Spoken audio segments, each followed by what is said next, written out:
C'est l'année de la rupture chez Samsung. Ce mercredi 7 août, à 22 h, le constructeur coréen nous a dévoilé sa nouvelle gamme de Galaxy Note. Et cette année, il nous a réservé quelques petites surprises.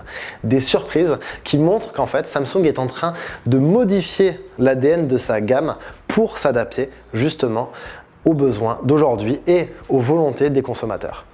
Quels sont ces changements? Il y en a trois principaux. Le premier, c'est que cette année, on n'a pas un Galaxy Note, mais on en a deux. On a le Galaxy Note 10 et le Galaxy Note 10 Plus.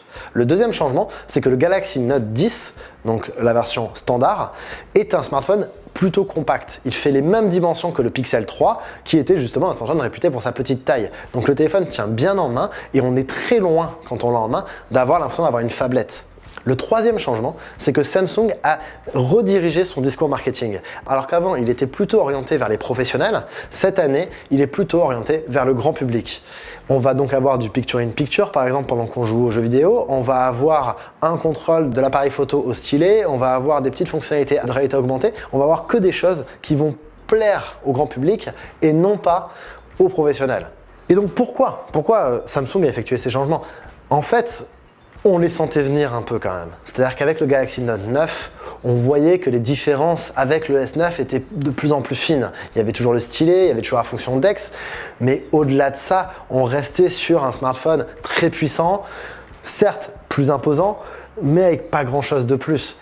Et il se passe que de nombreux constructeurs chinois multiplient les smartphones avec des très grands écrans. On voit Xiaomi le faire, on voit Huawei le faire, on voit d'autres constructeurs le faire. Et du coup, avoir simplement une phablette très puissante, ça n'a peut-être plus exactement son sens. Donc la gamme Galaxy Note doit se redéfinir, doit se différencier des autres smartphones et la taille ne suffit plus en fait. Faire de grands smartphones ne suffit plus.